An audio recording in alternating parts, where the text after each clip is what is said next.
Você já percebeu que tem algo em você que, se descobrirem, tudo desmorona? Foi com esse pensamento que Gabriel subiu mais uma vez os degraus da igreja. A mesma escada que conhecia desde criança, o mesmo caminho que percorreu incontáveis domingos. Mas naquela manhã, algo estava diferente. Era como se cada passo ecoasse mais alto, como se os olhares já estivessem à espera. Gabriel tinha 22 anos e passava a maior parte da vida entre orações, ensaios e reuniões de louvor. Tocava teclado desde os 15, com dedicação quase obsessiva. Não porque quisesse ser visto, mas porque ali era o único lugar onde sentia que podia respirar. Enquanto tocava, ninguém o questionava. Ninguém esperava explicações. Só música, só fé. Mas havia algo que nem os acordes conseguiam esconder. Uma parte dele que sussurrava no fundo da mente, que batia mais forte quando Daniel, seu melhor amigo desde os 8 anos, se aproximava. Aquela amizade que sempre foi natural agora parecia carregada demais. Pesada, inquieta. No início, Gabriel achava que era pecado pensar demais. Orava em silêncio, pedia para Deus limpar sua mente, arrancar aquilo dele. Achava que era só uma fase. Mas a fase não passava. E o pior, começou a notar que os outros também percebiam. Naquela semana, durante um ensaio, um dos músicos soltou uma piada. O Gabriel ora mais do que a irmã Marta. Deve estar cheio de coisa para confessar. As risadas vieram em seguida. Ele tentou rir junto, mas o gosto foi amargo, porque no fundo, sabia que não era apenas uma brincadeira. Era um teste, um aviso. Nos dias seguintes, o clima mudou. Conversas que antes fluíam, agora morriam quando ele se aproximava. Daniel, que sempre o chamava para sair após os cultos, começou a se afastar. Inventava desculpas, respondia com mensagens secas. Até que um dia, sem saber que Gabriel estava por perto, ele falou: "Não sei. O Gabriel anda meio estranho, né? Meio diferente. Diferente." Essa palavra ficou martelando na cabeça de Gabriel por dias. Não era elogio. Não era neutro. Era um alerta. Um código silencioso para dizer: ele não é como a gente. Mesmo assim, ele seguiu indo aos cultos. Acreditava que sua fé era maior do que tudo isso, que Deus conhecia seu coração. Mas a igreja, aparentemente, não queria mais conhecê-lo. A gota veio numa vigília. Era madrugada, o templo em penumbra, e Gabriel estava ajoelhado diante do altar, como sempre fazia. Orava em silêncio, com as mãos no rosto, tentando entender por que sentia tanto medo de ser quem era. Mas sua oração não ficou só entre ele e Deus.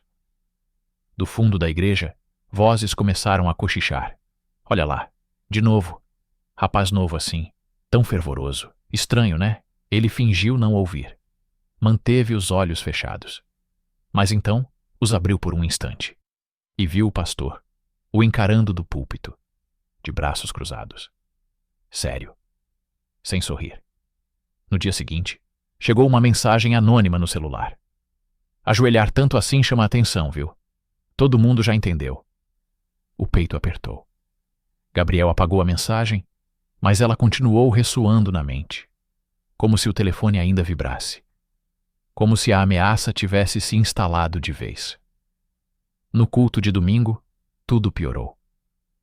Ao tentar puxar assunto com Daniel no almoço do grupo de jovens, ouviu a frase que selou seu destino: "Pelo menos eu não preciso me ajoelhar o tempo todo para sentir Deus."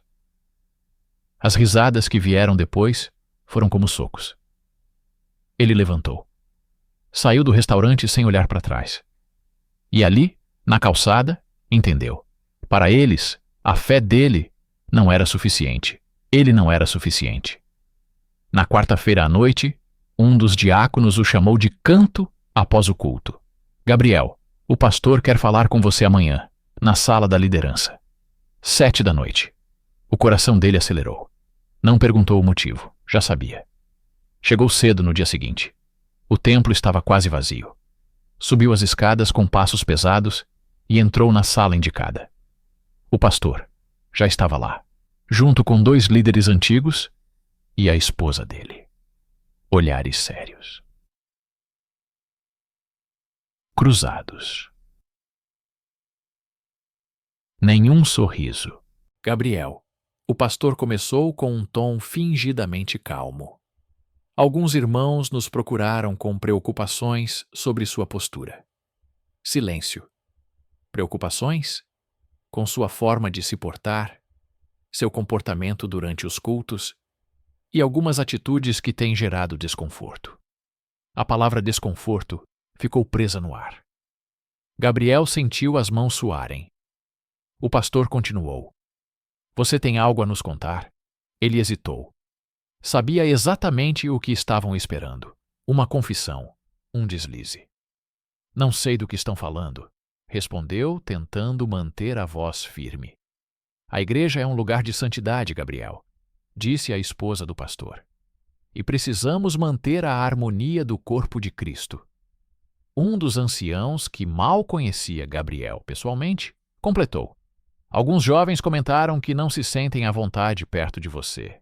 Sentem algo diferente. A palavra voltou. Diferente. Sempre ela. Gabriel. O pastor cruzou os dedos. Sabemos que o mundo tenta influenciar. Mas aqui seguimos princípios, e você precisa entender isso. Eu entendo, respondeu baixinho. Ótimo. Então, por prudência, achamos melhor que você se afaste por um tempo. Para refletir. Para buscar direção. Aquela frase caiu como sentença. Não era um convite. Era uma ordem. Gabriel deixou a sala sem responder. Andou pelos corredores que conhecia desde pequeno, mas agora pareciam apertados demais. A cada passo, sentia como se estivesse sendo empurrado para fora. Literalmente. No domingo, acordou no mesmo horário de sempre. Vestiu-se mecanicamente. Sabia que não seria bem-vindo, mas mesmo assim, foi. Talvez ainda houvesse espaço para reverter aquilo. Talvez fosse um teste. Mas ao chegar, tudo confirmou o que temia. Dona Célia desviou o olhar. Um dos músicos virou o rosto. Daniel sequer falou com ele. Nem sequer o cumprimentou. Durante o culto, o pastor subiu ao púlpito e começou um sermão carregado. O inimigo se infiltra sorrateiramente e, às vezes, vem disfarçado de zelo, de devoção. Gabriel entendeu. Aquilo era sobre ele. Precisamos estar atentos. Há atitudes que contaminam o corpo. E a palavra é clara. Não podemos caminhar com quem insiste no erro. Não houve nomes, mas não era necessário. Ao final do culto, outro diácono o abordou. O pastor quer falar com você de novo. Gabriel não queria ir, mas foi. Na pequena sala, os rostos eram os mesmos. Gabriel, disse o pastor, com a expressão de quem já havia decidido tudo. Tomamos uma decisão difícil. Acreditamos que, neste momento, sua presença não está edificando a igreja. Pedimos que se afaste.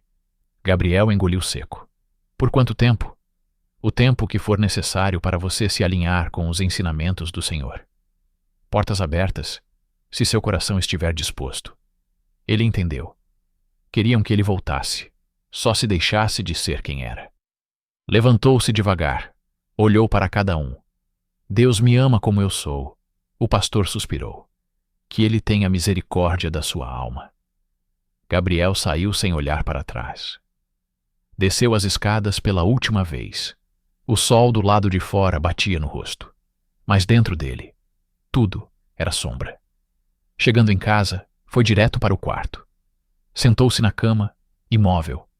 Tudo o que construiu, tudo o que dedicou, havia sido apagado com uma reunião. Ele não foi apenas expulso de um templo, foi expulso do lugar onde aprendeu a amar a Deus. E o que mais doía? Ninguém perguntou se ele estava bem. Nem Daniel, nem sua mãe. Os dias seguintes passaram como se tivessem sido puxados por um fio invisível. Gabriel acordava, comia qualquer coisa, sentava na cama e ficava em silêncio. Os domingos eram os piores.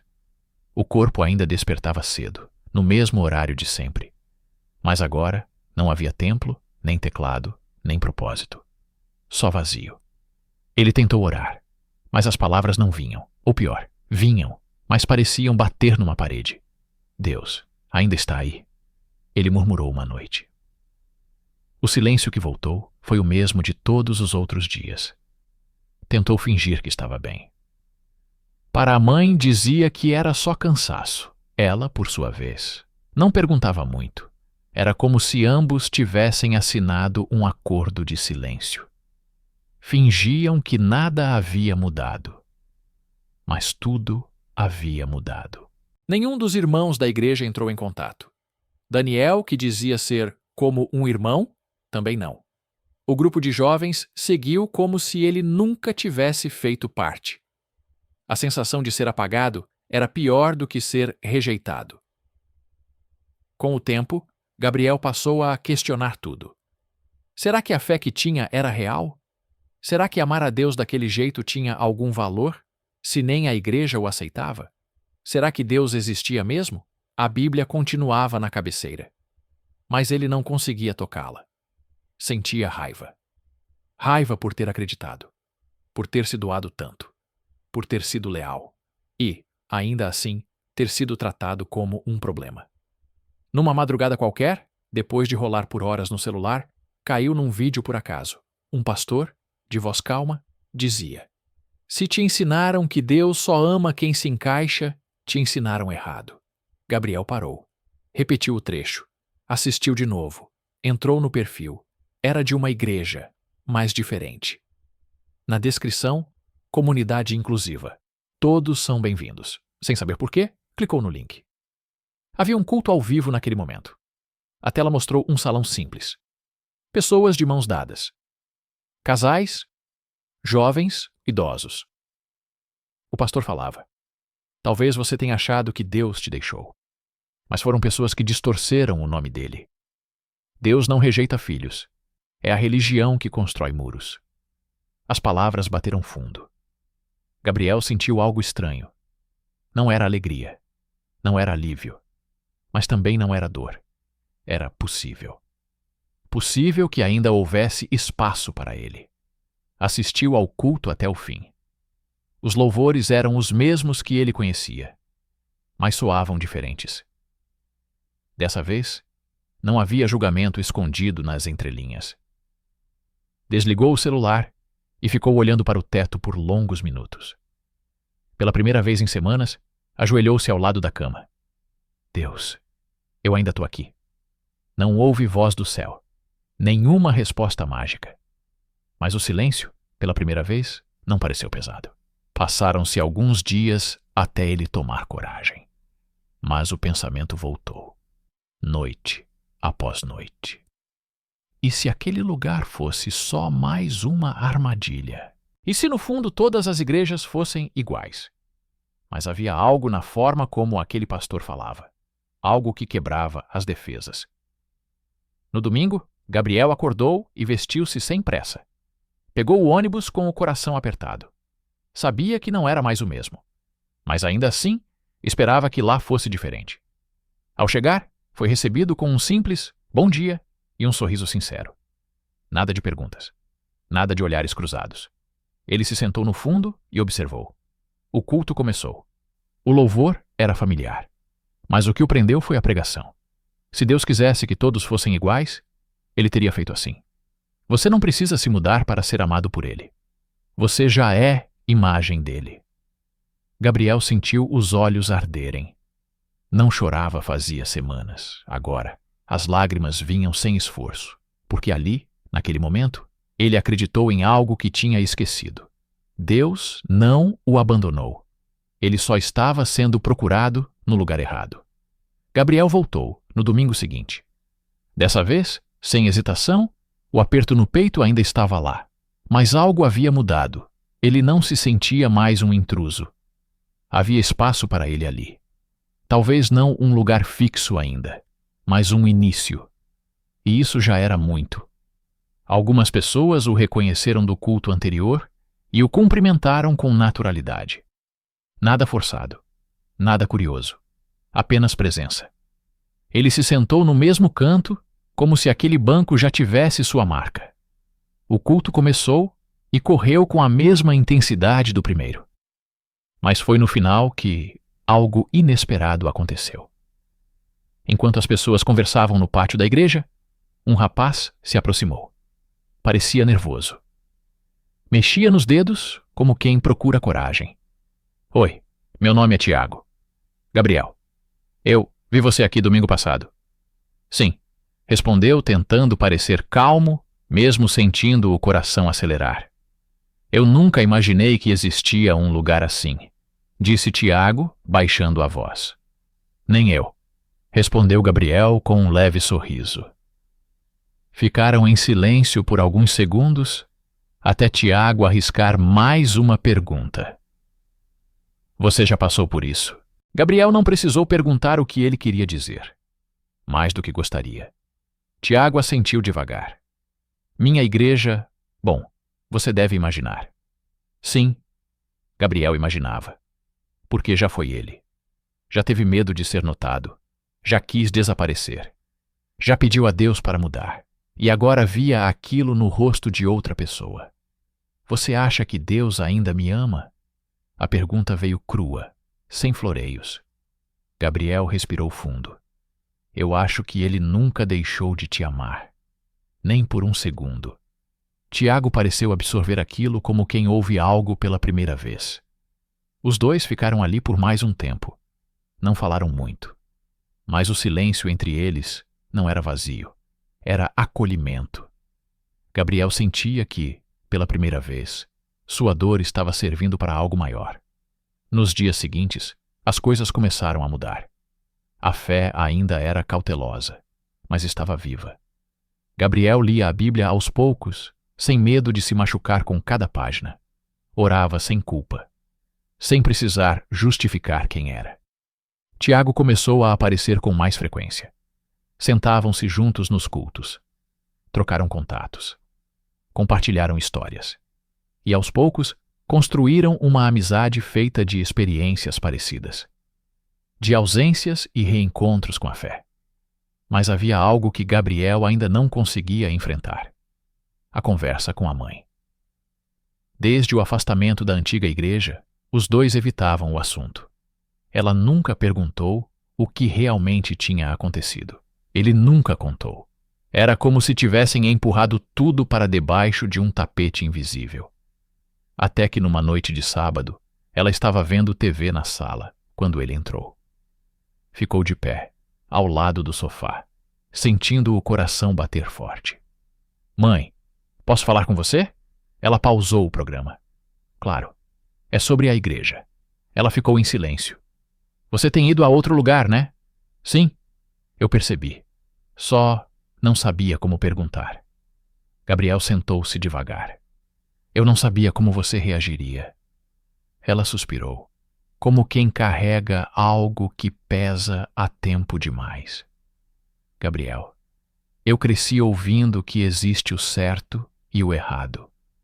Que tem coisas que Deus aprova e outras não. E de repente, tudo isso parece instável. Eu entendo. Também aprendi assim. Mas, e se o que ensinaram pra gente estiver incompleto? Como assim? E se Deus não quiser que a gente escolha entre ser quem é e acreditar nele? Ela desviou o olhar. Ficou mexendo nas próprias mãos. Eu só preciso de tempo. Gabriel assentiu. Eu não quero que você entenda tudo agora. Só não me perca por causa disso. Ela o encarou por um instante. Você ainda acredita em Deus? Mais do que nunca, ela pareceu surpresa.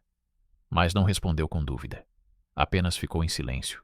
Um silêncio que dizia: estou tentando. E aquilo já era muito mais do que Gabriel esperava. Naquela semana, algo mudou na casa. A mãe de Gabriel não tocava mais no assunto da antiga igreja. Mas também não mencionava a nova. Era como se estivesse num ponto neutro, observando de longe, tentando entender. Gabriel respeitou o silêncio. Sabia que mudança não acontece do dia para a noite, mas por dentro torcia para que aquela conversa tivesse deixado uma semente. E deixou. Na quarta-feira, depois do jantar, ela o surpreendeu. Posso ir com você no domingo? Gabriel piscou, confuso. Na igreja? Ela assentiu. Quero ver com os meus próprios olhos. No domingo, saíram juntos. No caminho, poucas palavras.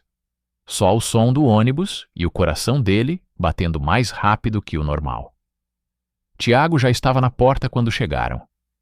Ao ver Gabriel acompanhado, sorriu com um bom dia, contido. A mãe respondeu com um aceno tímido. Entraram.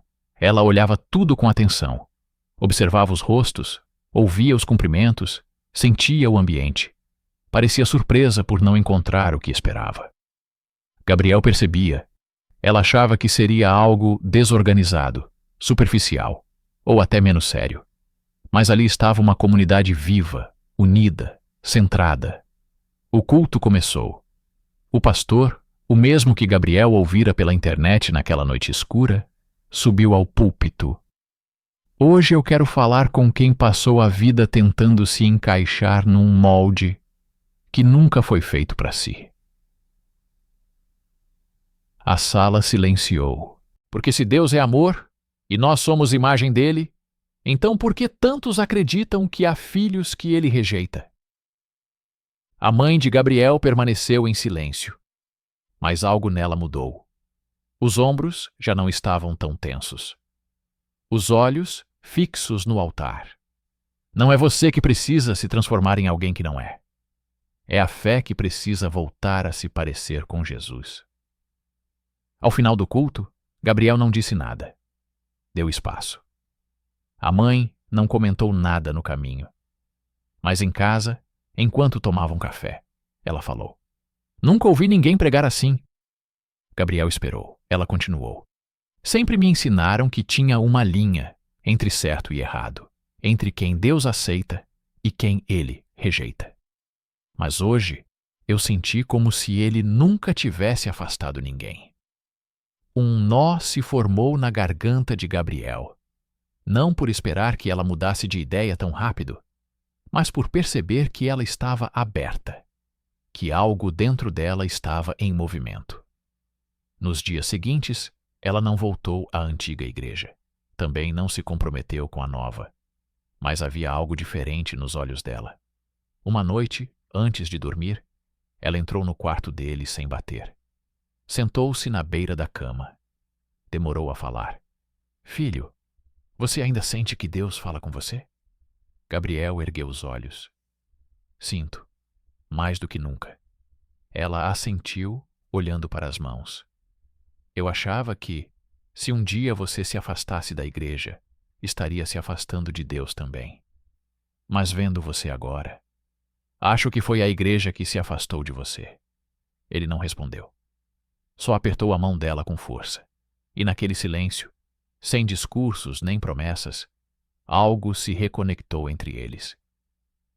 Algumas semanas depois, Gabriel ficou até mais tarde na igreja. Depois do culto, sentou-se no banco do fundo e observou. Pessoas rindo, outras orando. Paz. Pela primeira vez, paz de verdade. Foi quando Tiago se aproximou e sentou ao lado. Ainda é estranho para mim estar aqui, ele confessou baixinho. Passei tanto tempo achando que não havia lugar para mim em nenhum canto. Gabriel sorriu. Eu também. Como você soube que esse era o seu lugar? Ele pensou por alguns segundos. Porque pela primeira vez, eu não precisei pedir desculpa por ser quem sou. Tiago assentiu. A resposta pareceu encontrar lugar dentro dele. E ali, naquele instante, Gabriel entendeu. Sua dor não tinha sido em vão. Tudo o que viveu, tudo o que perdeu, o trouxe até ali. Para que outros, como Tiago, não passassem sozinhos pelo que ele passou. Talvez esse fosse o propósito desde o começo. E se não fosse, ele havia transformado em um. Porque às vezes é assim que começa a cura. Quando a dor encontra sentido,